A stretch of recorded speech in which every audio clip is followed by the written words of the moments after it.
I've noticed, having done a bunch of these interviews now, I've got 5 this weekend, and I've done, more than 30, more than 40 probably now. When I look at myself on camera, I'm relaxation, comfort, being myself comes probably with you and I through Phails at philosophy. repetition of this, being in this space over and over again. I don't know that I can ask all these folks to sit with me 7 times, 8 times, 10 times and say, let's develop a relationship. But I know now that's what I want. Because I think that informality, that kind of starting to shoot from the hip, trusting myself in relationship to the other, I feel better in it. And I think when I feel better, they probably feel better. And it's probably better stuff. Yeah, when I watch the clips, because I watch the clips, of course, of the other people as well as me that you put out. Yeah. And I think what I like most, one, I do think you have a nice, crazy assemblage of different kinds of voices, exploring curious things. Like it is people who help, but it's also people who are curious. Yeah. And interested in like, how can I really find that idiosyncratic thing that is me and my contribution to the world. Yeah. When you say idiosyncratic, do you mean unique? Yeah. Unique. Like very my like brand. Right, right. Of. And there's a casualness and a joy that seems to frame those interactions, right? And it's in the posture, and it's in like it's about what people are saying, but it's also just about the kind of visual space you're creating. Yeah. Which is people relaxed in the world talking about crazy stuff that might make it better. Yeah. And I really like that.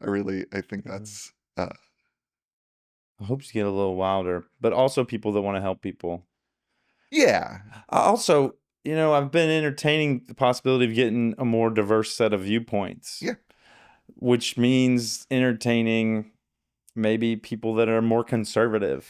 Yeah, yeah. And I'm not exactly sure how to have like conservative helpers. I was talking to James Ochoa. He's the Pathfinder, the ADHD Pathfinder. He was here yesterday. And I was saying, how do you find a conservative helper? Because I don't know that I would want to platform someone that was necessarily saying like, hey, we'll take your gay kid and de-gayify him through Christianity.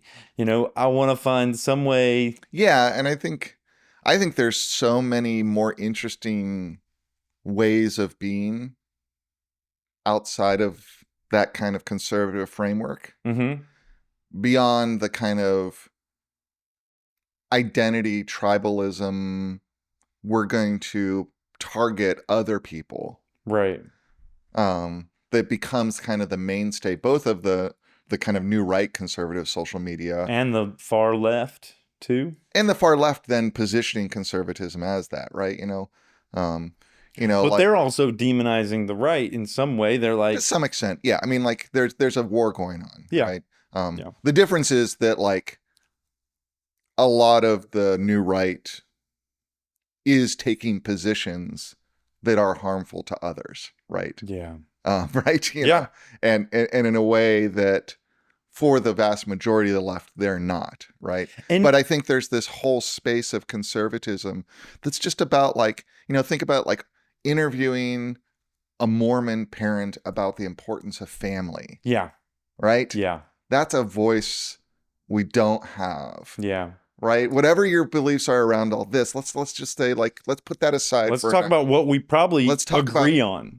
How do we bring people towards the shared experience? And again, that sense of casualness and joy, like where's the joy in your perspective?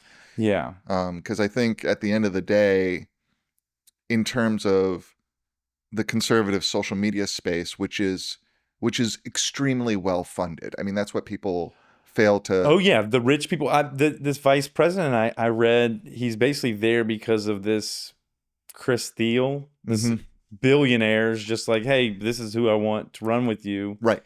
And so now he's running Right, with them. And yeah. I've got very little, I've done no research on this. I've just watched a couple things. No, but no, it is true that there is a better capture of that space for a very particular political agenda, and that political agenda is to disrupt the power base of the left, right? Yeah. It's not to create something positive. And probably because the left wants to share wealth a little bit differently, or in a Right. more, I don't want to say fair, but in a more like, Yeah, and I also think there's just a level at which, like, you've got a lot of people who decided the way to fix the world is to hate people. mm, And I just don't think that's no, that's not right. good. And I think on the left, there is a temptation to go there. And so there are a minority of voices that are very like, if we're going to win, we need to be as evil as them. I think what the left is, this isn't a political show. We're not even doing the Right. show yet, but I might harvest stuff from this. Are you recording? Yeah, of course. The left seems like to me has figured out that fear really works on the right. Fear really works at Right. motivating their base, at congealing or whatever Right. their base, getting them out, getting them talking. And so the left has taken this position, from my perspective, of if you don't come out, we're going to lose all this stuff and the world's going to fall and we're going to lose democracy and all this stuff. Yeah. They've taken this fear platform too. And so now we have tremendous fear mongering on both the left and the right. Right. In a way that I think takes us down a downward spiral of Right. anxiety ridden. The Right. world's going to end all the time Right. because they need votes. Right. And I think, yeah, exactly. And I think that's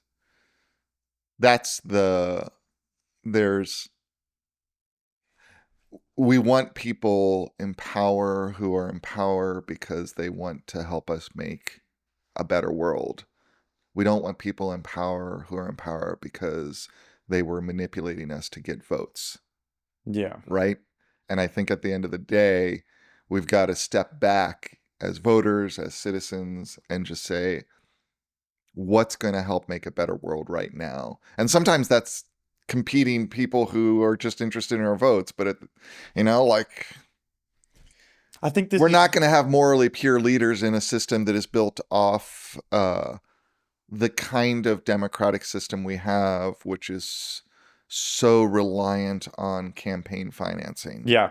And so tied to manipulating large media apparatus and small media apparatus, but investing a lot of money Yeah. in shaping public opinion. This is a really good Yeah. segue. I want to start because Max Weber yeah, is bureaucracy is a part of what he brought. The Protestant capitalism is a part of what he's imparted on the philosophical world, right? And bureaucracy over traditionalism. This idea of well, I mean, let's start the show and then Yeah. talk a little bit about him. Yeah. Oh, you're ready. Let's go. yeah, let's go.